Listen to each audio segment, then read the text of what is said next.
इन लीडरों के लिए जो हमारे पंचायत के 22 पंचायत के लीडर हैं, इनके लिए क्या कहना चाहते हैं? हमारे लिए आप लोग क्या कहना चाहते हैं? ये बेकरार की ये जिंदगी हुई है, इस जिंदगी का ये वहीं पर हुए आप? जी सर, जो आपके बच्चे हो गए दुनिया के सर आखिर से, और अल्लाह जानता है इस बात का सर, रोते हुए शरीर को कोई नहीं दिखता। मतलब आप गूंगे नहीं, आप बोल पा रहे हो।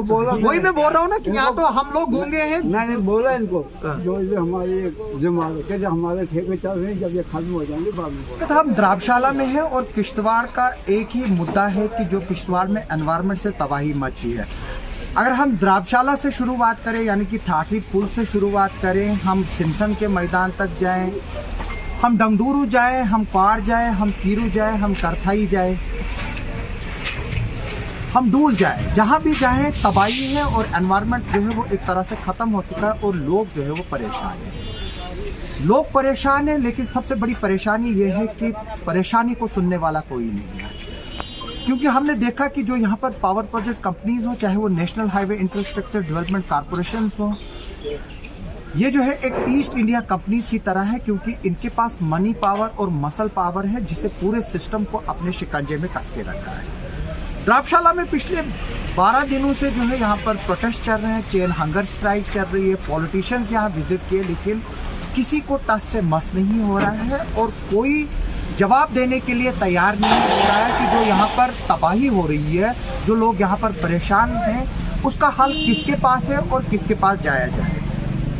इस वक्त हम यहाँ पर जो ये आंदोलन शुरू किया है, जो प्रोजेक्ट इफेक्टेड फैमिलीज हैं, हालांकि द्राबशाला जो है वो अगर मेरी जानकारी सही है 19 पंचायतों पर जो है मबनी ये ब्लॉक है और किश्तवाड़ का सबसे बड़ा ब्लॉक जो है वो द्राबशाला है। इसके बाद मुगल मैदान आता है जहाँ पर 16 पंचायत है, यानी कि द्राबशाला जो है वो 19 पंचायतों पर मुश्तमिल है और जाहिर सी तौर से बात है यहाँ पर 35,000 से प्लस आबादी होगी। लेकिन अफसोस की बात यह है कि लोग यहाँ पर सिर्फ वही आए हैं जो प्रोजेक्ट के 0 पॉइंट डिस्टेंस पर रहते हैं, जैसा कि ये लगता है और इससे ये साबित होता है कि लोगों को लगता है कि सिर्फ यही तबाह होंगे, शायद हम बच जाएंगे। मैं बता दूं कि अगर इस राटले पावर प्रोजेक्ट की तबाही जो जब इम्पैक्ट निकलेंगे वो सिर्फ किश्तवाड़ में ही, द्राबशाला में ही नहीं रहेंगे, बल्कि किश्तवाड़ भी पहुंचेंगे, पाडर भी पहुंचेंगे, श्रीनगर भी पहुंचेंगे और नेबरिंग हिमाचल है वहां भी पहुंचेंगे। क्योंकि हमने देखा था कि जो होंजड़ इलाके में जब प्लॉट ब्रस्ट हुआ था, वहां पर वो किसी पर्टिकुलर के मकान पे नहीं हुआ था, वो पूरे गाँव को तबाह करके गया था। और ये जो एनवायरमेंटल हैजर्ड्स और जो एनवायरमेंटल नॉर्म्स हैं जो वायलेट हो रहे हैं, इससे सिर्फ द्राबशाला का जो 0 पॉइंट पर रहने वाला जो है वो इम्पैक्ट नहीं होगा, लेकिन बाद में कुछ सालों के बाद जब इसके इम्पैक्ट्स निकलेंगे वो जो है वो काफ़ी डीप निकलेंगे। जिस तरह से बगलियार पावर प्रोजेक्ट के जो अब इम्पैक्ट जो है वो आना शुरू हो रहे हैं, क्योंकि काफ़ी जगहों पर जो है वो ज़मीन सिंक हो रही है, क्योंकि जो डैम का पानी है वो अंदर घुस रहा है। इसी तरह से अब अगले कुछ सालों के बाद जब द्राबशाला का जब ये राटले पावर प्रोजेक्ट का डैम जो है वो बनेगा, उसके बाद जब इसमें पानी जमा होगा, जो ब्लास्टिंग से दरारें हुई हैं, जब पानी, आपको पता है कि पानी जो है वो अपना रास्ता निकालता है, जब पानी जब सीपेज होगी तो फिर आहिस्ता आहिस्ता जो है ये ज़मीन जो है वो दसती जाएगी, जिस तरह से 15 साल पहले जो है वो असर में जो है वो सड़क दब गई थी। इसका हल क्या है? किश्तवाड़ के लोगों को मैं बार बार आवाज़ उठा रहा हूँ, लेकिन लोगों को ये लग रहा है कि हम लोग सोशल मीडिया पर चंद व्यूज़ के लिए जो है वो इस तरह की चीज़ें कर रहे हैं। लेकिन मैं बता दूं कि ये बात मैंने इन्हीं लोगों को जो है वो आज से 12 साल पहले बताई थी, जब राटले पावर प्रोजेक्ट शुरू हुआ था। फिर बदकिस्मती की बात है कि यहाँ पर कुछ मफाद परस्त लोगों ने इसमें मफाद ढूंढने शुरू हो गए और ये सियासी शिकार हो गए और बंद हो गए। लेकिन अब जो है यहाँ पर ये प्रोजेक्ट फिर से खुला है, लेकिन पिछले 2 साल से लोग चला रहे हैं, उनको जो है वो सुना जाए। सुनेगा कौन? कोई सुन नहीं रहा है। जैसे मैंने पहले ही बोला कि कश्मीरी में एक कहावत है, एक दाजन दौड़ व्याख्या विश्नावन आती, यानी कि लोगों को लग रहा है कि ये लोग इस वक्त सफ़र कर रहे हैं, इनको करने दो। और वो जब किसी की दाढ़ी जलती है उसको लोग जो है वो गर्म करते हैं। और लोगों का ये भी एक मुहावरा है कि किसी का घर जब जल रहा होता तो लोग तमाशा देखते हैं, लेकिन जब उनके अपने घर जलते हैं फिर वो पछताते हैं कि हमने उस वक्त जो है वो तमाशा देखा था। तो आज जो है वो हमारे साथ खुद हो रहा है। हम पिछले दिनों फायर ब्रिगेडर की बात कर रहे थे, जिसको फायर टेंडर कहते हैं। मामूली फायर टेंडर जो है वो यहाँ पर एस्टेब्लिश नहीं हो रहे हैं स्टेशन, जिसकी वजह से हर साल घर जल रहे हैं।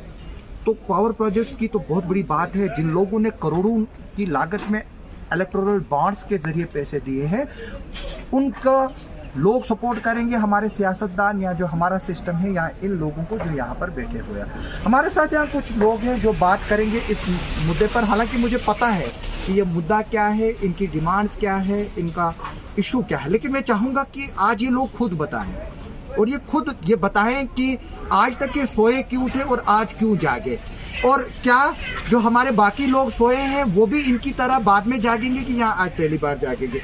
अबरार मत्तू हमारे साथ हैं, हम उनसे बात करेंगे।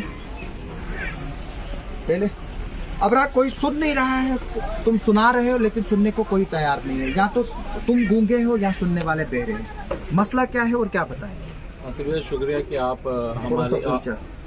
शुक्रिया आपका कि आप हमारी आवाज़ ऐवानों तक पहुंचाने के लिए यहाँ पे आए। हमारी आवाज़ सुन तो रहे थे, लेकिन उस पर अमल करना या उस पर एक्शन लेना, ये एक्शन हो नहीं रहा था। हम पिछले 2.5 सालों से रेजोल्यूशंस पे रेजोल्यूशन देते रहे, लेटर पे लेटर देते रहे, तहसील ऑफिस से लेकर डिस्ट्रिक्ट एडमिनिस्ट्रेशन तक हमसे सिर्फ दस्तखत करवाए गए, लोगों से 200, 300 लोगों से दस्तखत करवाए गए, फाइलें बनवाई गई और हम भेजते रहे।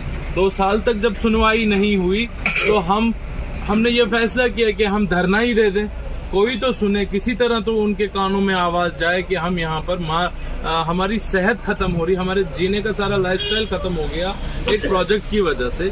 और इस प्रोजेक्ट ने, जबकि पहले ही जिस दिन लैंड एक्विजिशन हो रही थी 2011 में, तब हमसे एक टर्म एग्रीड की गई थी कि आपको टेम्परेरी बेस पे रिहेबिलिटेट किया जाएगा। अब आज डीसी साहब चूंकि कल आ गए, उन्होंने कहा कि ऐसा कोई प्रावधान ही नहीं है। मतलब ये कि डीसी साहब को हमने बताया कि हमारे छतों पे पत्थर गिरे हैं। नहीं, पत्थर कैसे गिरे? ब्लास्टिंग होती है, ओपन ब्लास्टिंग। तो डीसी साहब ये नहीं बताया कि जो ब्लास्टिंग जो है वो इलीगल है? डीसी साहब ने ये बताया कि हम ब्लास्टिंग के लिए सीज्मोग्राफ लगाएंगे, उससे वाइब्रेशन चेक करेंगे कि ज्यादा इंटेंसिटी का ब्लास्ट ना हो। बट ओपन ब्लास्ट होता है, हमें उस सीज्मोग्राफ को भी आग लगाना है।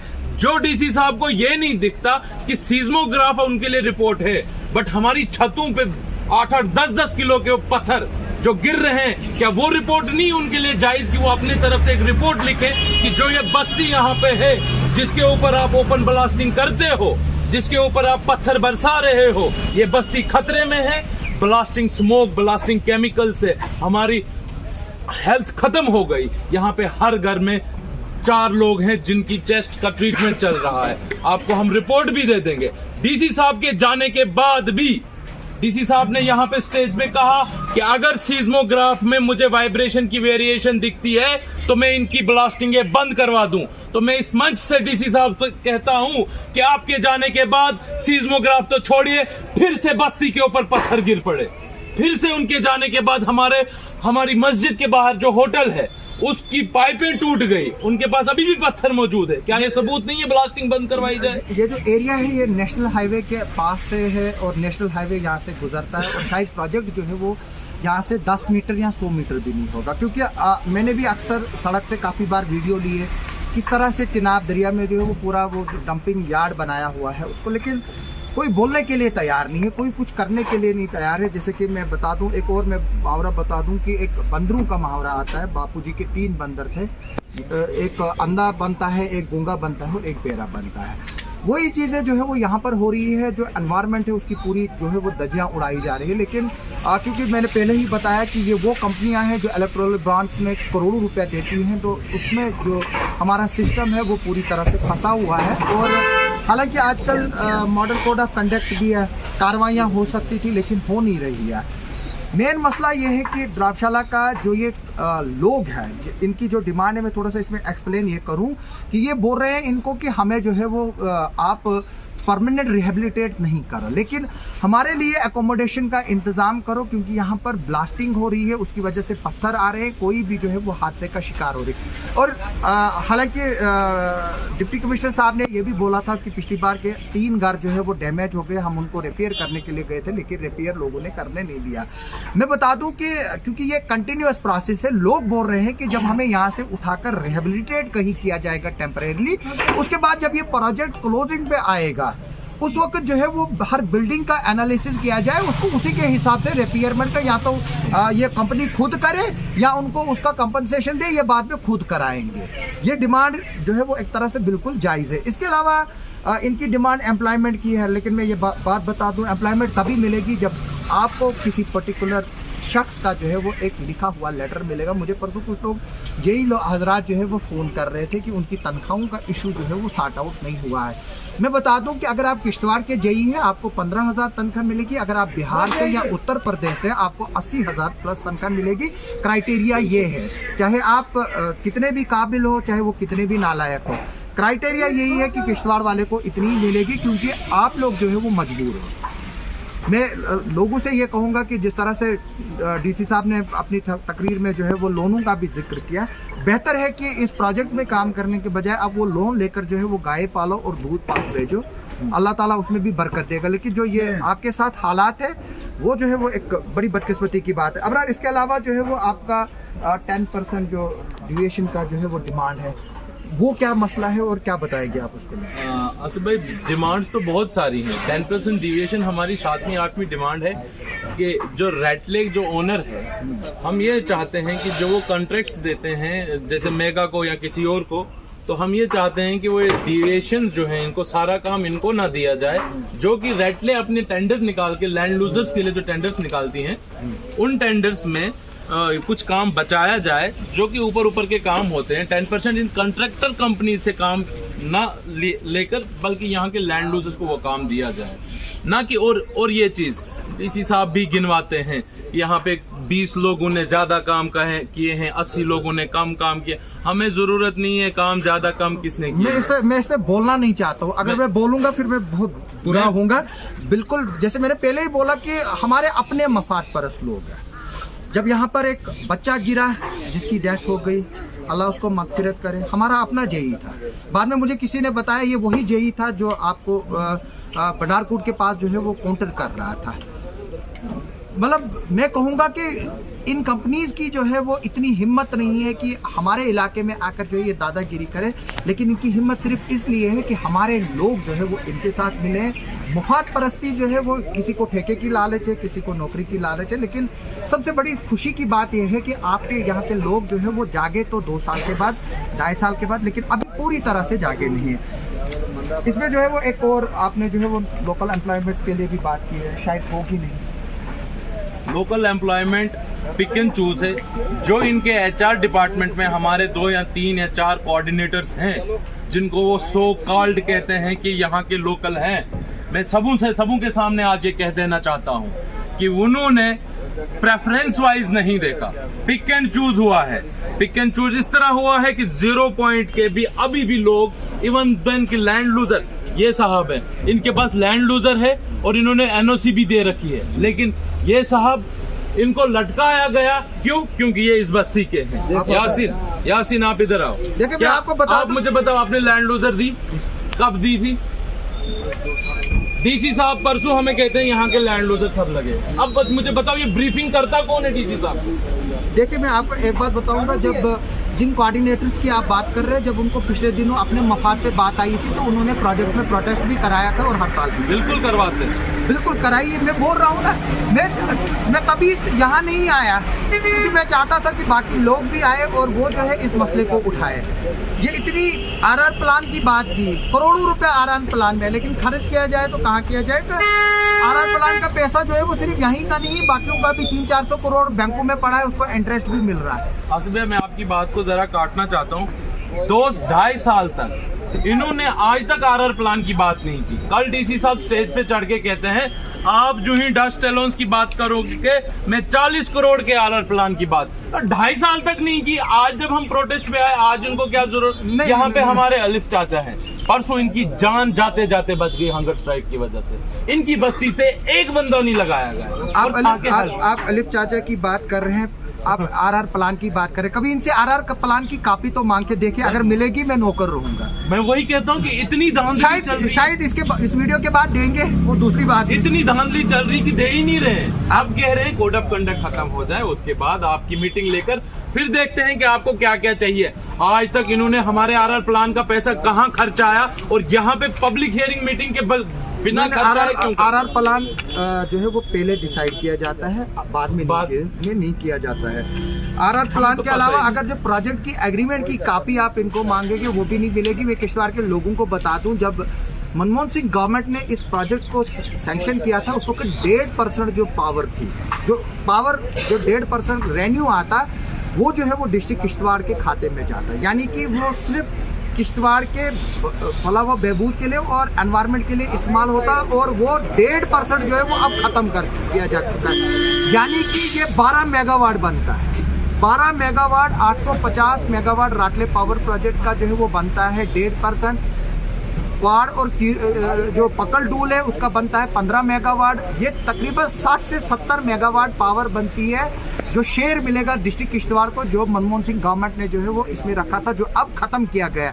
यानी कि किश्तवाड़ डिस्ट्रिक्ट को कम से कम दिन के 3 करोड़ रुपया आते हैं जो किश्तवाड़ डिस्ट्रिक्ट के खाते में जाता है। यहाँ पर जो उसकी डिस्ट्रिक्ट डेवलपमेंट की कौंसिल होती है या डिस्ट्रिक्ट डेवलपमेंट बोर्ड होता है वो डिसाइड करता है यहाँ पर प्लांटेशन करनी है, यहाँ पार्क बनाना है, यहाँ फाउंटेन बनाना है, यहाँ पानी की सप्लाई लानी है, यहाँ जो है वो चश्मा डैमेज हुआ है उसको ठीक करना है, यहाँ की सड़कों को जो है वो इल्यूमिनेशन करनी है। मुझे लगता है कि जब हम द्राबशाला को रात को गुजरेंगे तो ये तो अंधेरे में ही होगा सारा, कोई बिल्कुल अंधेरे में है। यहाँ पे प्रोजेक्ट का नाम है रैटले पावर प्रोजेक्ट, वो यहाँ से 7 किलोमीटर दूर है। रैटले की बजाय सडन चेंज होता है कि वो प्रोजेक्ट उस जगह से लेकर द्राबशाला आया जाता है, लेकिन ये नहीं देखा जाता कि रैटले से द्राबशाला 8 किलोमीटर दूर था तब। अब जब द्राबशाला में इस प्रोजेक्ट को लाया गया, ये तो 5 मीटर के डिस्टेंस पे बस्ती है। इस बस्ती का बिना सोचे समझे क्यों प्रोजेक्ट चलाया जा रहा है? इस बस्ती के ऊपर ही धमाके क्यों लगाए जा रहे हैं? कल डीसी साहब ने एक और बात कही जो आपत्तिजनक है। यहाँ पे 20 लोग हैं जो पब्लिक लीडर हैं, यहाँ पे बड़े बड़े नेता आते हैं। जनाब, क्या हमारा मुल्क डेमोक्रेटिक मुल्क नहीं है? क्या हमारा मुल्क हमारा वोट एक डेमोक्रेसी नहीं है? हम अगर अपने चाहे किसी भी पार्टी का कोई भी पॉलिटिकल लीडर हो, हमारा वोट उसके लिए इज्जत है। बट क्यों ऐसी ब्यूरोक्रेटिक एडमिनिस्ट्रेशन पॉलिटिकल लीडर या डेमोग्राफी को अटैक कर रही है? देखिए, मैं बता दूं कि जो पॉलिटिशियन है वो आएंगे, वो यहाँ सेल्फी खींचेंगे, लेकिन करेगा कुछ नहीं, क्योंकि वो उसी इकोसिस्टम के हिस्सा है जो इलेक्टोरल बॉन्ड के जरिए पैसे लेते हैं। मैं बता दूं कि जो ये चीज़ें हैं जो इस वक्त यहाँ पर हो रहा है, जो ब्लास्टिंग हो रही है, बाकी हो रही है, इसके जो इम्पैक्ट है वो काफ़ी दूर अंदेश है। जैसे मैंने बताया कि 19 पंचायतें हैं द्राबशाला ब्लॉक की, लेकिन लोग जो है वो चांद है। मैं लोगों को इस वीडियो के जरिए बताऊंगा, आज आप इनका तमाशा देख रहे हो, कल आप खुद तमाशा बनो। इससे पहले कि आप खुद तमाशा बनोगे, आप इसकी तरफ देखिए। आरआर प्लान तो दूर की बात है, आप कंस्ट्रक्शन जो बाकी चीज़ें होती हैं, जो आप एग्रीमेंट कापी है, आपको वो भी जो है वो नहीं मिलेगी।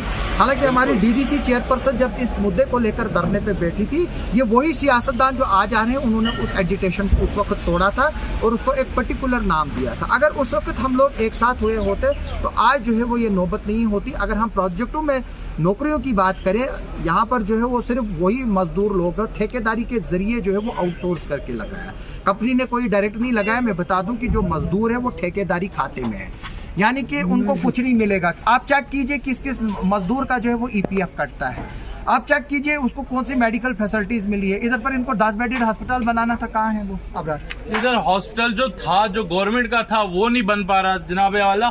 इधर स्कूल जो था, एक पब्लिक स्कूल, यहाँ पे उसको रेंट पे लिया गया प्रोजेक्ट के एम्प्लॉयज के लिए, और वो पब्लिक स्कूल दर यहाँ पे ये एजुकेशन खत्म करके बैठे पड़े हुए हैं। इधर पर ये चीजें देखिए, इसमें एक और पॉइंट आया मिनट्स ऑफ मीटिंग में, जी, ये ग्रेवयार्ड्स को लेकर है और शमशान घाट को लेकर है।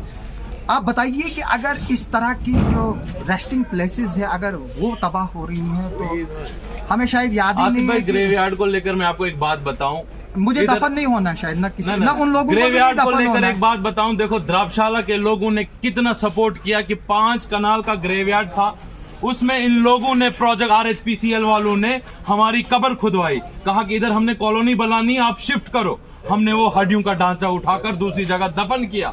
इतना तक सपोर्ट किया इस प्रोजेक्ट को, और न आज हमारा कहीं ग्रेवयार्ड है न कुछ है, आज उनकी लेबर कॉलोनी वहां पर। इतनी दुख की बात है कि हमें ये लिखना पड़ा कि हमने स्टार्टिंग में इतना समझा कि हम कोऑपरेट करें। मुझे पता है इस बात का, तभी चाहता हूँ कि मेरे को काफी चीजें पता है, मैं चाहता हूँ कि लोग बोले, अबरार के अलावा कोई और भी यहाँ हमारे एक्स सरपंच साहब है, प्रेसिडेंट है, तो बोले आप बोलिए, आप बोलिए शाहिद साहब, क्या बोलेंगे? आसिफ साहब बोलने को तो हम बोल चुके हैं काफी। नहीं आप आज तक खामोश थे, तभी ये नौबत आई। अब मैं चाहता हूँ कि आज आप बोलो। खामोश नहीं थे, नहीं थे खामोश, ऐसी बात नहीं है। आप बोलिए। आसिफ साहब, आपको इल्म ही है, आप जब पहले प्रोजेक्ट चला आप उस टाइम भी आते जाते थे, आपको आज मजबूरन आना ही पड़ा। शुक्र है खुदा का, आपके चैनल के हम इज्जत करते हैं, क्योंकि आपके व्यूज, आपके शेयर काफी होते हैं। हम चाहते थे आप यहाँ पे आए। बोलने का हमें गिला इस बात का है, अगर ब्लास्ट ओपन हो रहा है, मैंने पहले भी कहा था, नेशनल हाईवे भी एक अथॉरिटी है, वो भी हिंदुस्तान के कानून मैं आने वाला था इस बात पर कि आप सिर्फ प्रोजेक्ट की बात कर रहे हैं, नेशनल हाईवे बिल्कुल तो तबाही मचाई। नहीं, नेशनल हाईवे से हम इसलिए खामोश है, हमारे कान तो उन्होंने बहरे कर दिए, शुक्र है, मगर ब्रेकिंग के जरिए। अगर नेशनल हाईवे को नहीं ब्लास्टिंग इशू हुई तो ये ओपन ब्लास्ट के लिए एक्सप्रेस कहाँ से इशू हो रहा है? 300 kg के ब्लास्ट हो रहे हैं, हमारे मकान चीर फाड़ हो रहे हैं। डीसी साहब ने भी बिल्कुल कानूनन जो उनके पास था वो बोल दिया, बट कानून से बाहर हमने बोला क्या ये भी कानून है? अगर ब्लास्ट वहाँ हो रहा है, मकान यहाँ क्रैक हो रहे हैं, क्या ये भी कानून में? उसका जवाब डीसी साहब नहीं दे सके। हमने बोला अगर ब्लास्ट का एक्सप्लोसिव जब उठता है, गर्दा गुबार यहाँ से दिन के हजारों डंपर इनके बिना डाले के, बिना त्रिपाल के, कभी डस्ट लेके, कभी बजरी लेके, वो डंपर कंपनीज के है ना। अगर किसी आम सिविलियन को रेत लानी होगी उसके लिए बैन है, क्योंकि माइनिंग जो है वो बंद है, वो इनके लिए नहीं है, वो हमारे लिए बंद है।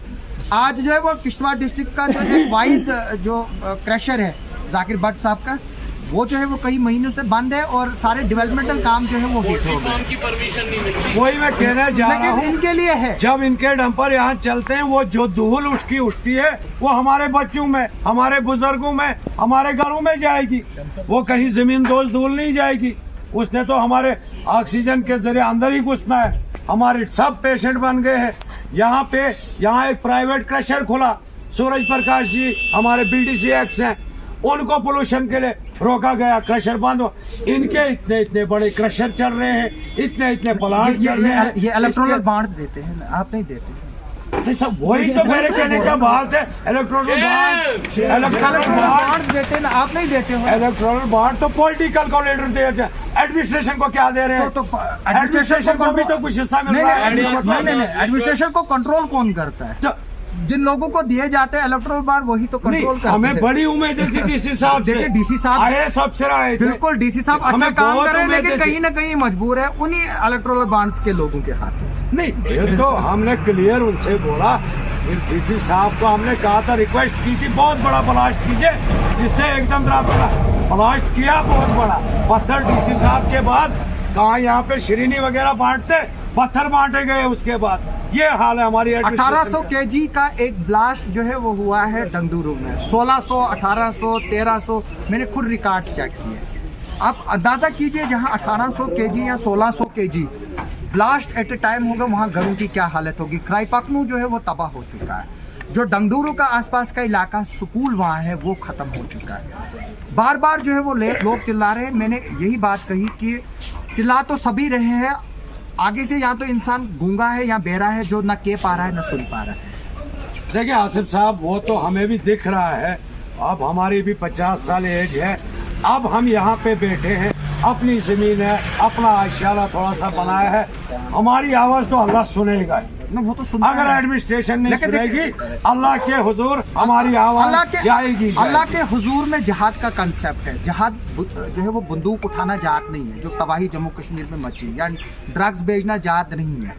जहाद अपने हुकूकों के लिए लड़ने की बात है। हमने उस अगर आप अपने हुकूक के लिए नहीं लड़ोगे तो फिर आप जो है वो सबसे बड़ी बुज़दिल। असली जहाद ये है जो आपने अपने हुकूकों के लिए लड़ना है, अपने घरों को बचाने के लिए लड़ना है, अपने माहौल को बचाने के लिए लड़ना है। जैसे मैंने पहले ही बोला कि जहाद जो है वो बंदूक नहीं है, क्योंकि यहाँ पर जम्मू कश्मीर में जहाद जो है वो बंदूक को नाम दिया गया, लेकिन जहाद के लफ्जी माने जो है वो कुछ और है। जी जी सर, आप बोलिए, आपका नाम। देखो ये प्रोजेक्ट का मैं इधर की तरफ है। जी मैं प्रोजेक्ट का ये नौकर था सर। दोनों लातों से मैं यहाँ से मशीन पर खाना बनाता था। जब मैं साफ सुथरा था मेरे हाथ से सब ने खाना खाया। अब सुनते खाना खाया सर। ये क्या कहने चाहते हैं इन लीडरों के लिए जो हमारे पंचायत के भाई पंचायत के लीडर हैं, इनके लिए क्या कहने चाहते हैं? हमारे लिए आप लोग क्या कहने चाहते हैं? ये बेकरार की ये जिंदगी हुई है, इस जिंदगी का ये वहीं पर हुए आप? जी सर। जो आपके बच्चे हो गए दुनिया के सर, ये आखिर से और अल्लाह जानता है इस बात का सर। रोते हुए शरीर को कोई नहीं निकलता। तभी उसी के लिए तभी मैं बोलता हूँ ईपीएफ नहीं काटा गया इनका। पिछले दिनों रिजवान साहब आए थे, जब मैंने वहाँ बहुत शोर उठाया, शायद आप लोगों ने वो वीडियोस भी देखे होंगे। इन्हें निकाल भी दिया। इनको जो है बाज़ाब्ता तौर पर पेंशन मिलेगी। इनको गाइड करने की जरूरत है। आप, मैं चाहूंगा कि आप शाहिद साहब के पास जाना, मैं इनको बताऊंगा, आपको बाज़ाब्ता तौर पर ईपीएफ होगा, आप इन पर केस करेंगे और शाहिद साहब इसको देखेंगे, ये चीजें देखेंगे। इनका जो है ये टोटल हमें समझ नहीं आती। नहीं ईपीएफ अगर नहीं कटा सर, कहाँ से ईपीएफ है? 5,000 रुपए इनको तनख्वाह जनाब वाली 2,000 हो लंगर में काम करते थे। जनाब वाली अगर आपके घर पर आधे दिन मजदूर काम करता है, आपने उसको भी ईपीएफ देना। आप चेक कीजिए, कोई ईपीएफ नहीं है। क्यों नहीं है? पिछले टोटल ईपीएफ नहीं है। चलिए मैं चाहूंगा, ये बहुत बड़ा इशू है। देखिए ईपीएफ अगर इनको जो है वो टांगे इनकी बेकार हो गई, इनकी जो है वो ईपीएफ नहीं मिला है और इनको पेंशन बताऊं, अगर आप विजिट करेंगे पास में ये 80 साल हमारे टैक्स, इनका मकान टोटल तहस-नहस हो टोटल। कोई आप बता दीजिए, रिपेयर करने आते हैं। इधर की तरफ देखो, कैमरे की तरफ। क्या देखिए वो कुछ नहीं, कोई सुनता नहीं थे जब ये खड़े हुए थे, मैं इनके साथ आ रहा हूँ। यानी कि सुन कोई नहीं रहा, मतलब आप गूंगे नहीं, आप बोल पा रहे हो। वही मैं बोल रहा हूँ ना कि यहाँ तो हम लोग गूंगे हैं। मैंने बोला इनको जो हमारे हमारे ठेके चल रहे हैं, जब ये खत्म हो जाएंगे बाद में बोला। देखिए जिस बात की मैं बात कर रहा था मुफाद परस्ती की, वो इस 80 साल बुजुर्ग ने जो है वो साफ बोल दी अपने मुफाद परस्ती। लेकिन मैं ये बात बता दूं, मैं बात ये बता दूं, जो दूसरे के घरों को जलते हुए खुश होते हैं, उनके अपने घर भी जलते हैं और बनाने में उम्र लगती है। यानी कि जब हम घर बनाते हैं उसको उम्र लगती है, लेकिन बिगाड़ने में उसको जो है वो चंद सेकंड लगते हैं। हमारे तक कुछ सवाल बदलाव देने के कोशिश नहीं, आप बद्दुआ जो है वो नहीं चाहूंगा कि मैं बद्दुआ दूं, लेकिन मैं ये जरूर बताऊंगा कि अल्लाह ताला हम सबको नेक हिदायत दे। और मैं चाहूंगा कि अब लास्ट पर जो है वो 2-3 बातें आप बताइए कि जो आप चाहते हैं, डिमांड क्या है, जो क्योंकि आप यहाँ पर बैठे हो, मुझे नहीं लग रहा अगर यहाँ साल भर भी आप बैठोगे तो कोई देखिए सर, वो एडमिनिस्ट्रेशन का तो हमें मालूम है नहीं थे, मगर बट हम जहाँ तक बैठेंगे जब तक नहीं अल्लाह के हुजूर हमारी आवाज आएगी, नतीजा हम इसी धर्मशाला में देखेंगे। कहा था आपने ही कहा, लोग तमाशा देख रहे हैं, मेरे घर का घर पहले उनका ही जलेगा, वो इंशाल्लाह हम यहाँ देखेंगे। रही बात हमारी डिमांडें, जो है हमारी डिमांडें आप देख रहे हो टूल कितनी है। हमारी डिमांडें हैं डस्ट लॉस, क्रैकेज, मकान क्रैकेज हम नहीं कहते यहाँ 100% सभी मकान क्रैक हैं, चंद मकान होंगे, बट उनको तो दो, हमें रिहेबिलिटेट कीजिए जब तक कंस्ट्रक्शन हो रही है यहाँ पे। टेम्पररी रिहेबिलिटेशन ही जो है वो सबसे बड़ा सोल्यूशन है। बिल्कुल, इनको चाहिए कि कहीं एक अच्छा सा लैंड प्लीज देखें यहाँ से दूर, जहाँ वो क्वार्टर्स बनाए और फ्लैट सिस्टम की तरह जो है वो। अच्छा, रही बात नौकरियों की, यहाँ पास में गुजर बस्ती हमारी, जहाँ मक निकाल रहे हैं, मक से टोटल आधा किलोमीटर की दूरी पे टोटल 3 आदमी गुजर बस्ती से मुलाजिम लगे हैं, जबकि बाहर से बिहार से उत्तरांचल से कहाँ से लेबर यहाँ पे। लेबर का काम, सीमेंट के काम के लिए भी हमारे लोगों को यहाँ नहीं लगाया जा रहे। बताओ फिर करें तो करें क्या? रोड में आए कंप्यूटर FIR, बात सुनिए, कंप्यूटर लाओ, चिट्ठी लिखो। रोड में आए नहीं, इंशाल्लाह वो कानूनी कार्रवाई भी होगी। नहीं, कंप्यूटर लाओ ना, पॉलिटिशियनों की चिट्ठियां ले लो जिन पर ये लगा। रोड में आए तो FIR का डर। रात को हमने इंचार्ज अफसर को यहाँ पे बोला, पत्थर आया FIR काटो, उन्होंने वहाँ उसको लेके ले लिया, यार इसके साथ निपटा लो। कंपनी वालों को कहा इसके साथ निपटा लो। ये कौन सी समझ नहीं आ रही है? पब्लिक के लिए FIR है, कंपनी के लिए कुछ तालमेल है। शाहिद इससे साहब, हमें यही साबित है। अब आपसे उम्मीद है इसको हाईलाइट कीजिए, थोड़ा आपकी आवाज मत कहीं दूर तक गूंजेगी। हो सकता है कोई रहमदिल एडमिनिस्ट्रेशन में हो तो जो आवाम की आवाज का कोई हल निकाले। इससे ज्यादा आपसे क्या। बहुत बहुत शुक्रिया आप सबका। मैं फिर उसको निकाला जाता है, साथ में जो दूसरे के अब इस वीडियो के जरिए जो है वो एडमिनिस्ट्रेशन और गवर्नमेंट से रिक्वेस्ट करूंगा कि वो इनकी तरफ जो है वो देखें। अगर हमारे उन सियासतदानों के लिए मैं मैसेज दे रहा हूँ, अगर तुम में कोई शर्म बाकी है तो इस नज़ारे को देख लो। पैसा जो है आप कितना भी जमा करोगे, लेकिन एक बात ज़रूर याद रखना, कफन में कभी जेब नहीं होता है। तो मैं इसी के साथ इस वीडियो को जो है वो बंद करूंगा और इस उम्मीद से जो है वो इस वीडियो को जो है मैं कंक्लूड करूंगा कि तमाम लोग जो है वो एकजुट होकर सिर्फ ये नहीं देखेंगे कि उसका घर जल रहा है, मेरा नहीं जल रहा है। आप ये देख लें कि इन प्रोजेक्टों से जो हालात यहाँ पर है, पूरा किश्तवाड़ जलेगा, पूरा चिनाब बेल्ट जलेगा। लेकिन मैं यहाँ पर ये बात भी क्लियर कर दूं कि हम प्रोजेक्टों की कंस्ट्रक्शन के खिलाफ नहीं हैं, लेकिन हम जिसके खिलाफ है कि जो मनमानियां जो यहाँ पर एनवायरमेंटल वायलेशंस हो रही है, हम उसके खिलाफ है। आप सबका सुनने के लिए और देखने के लिए बहुत बहुत शुक्रिया।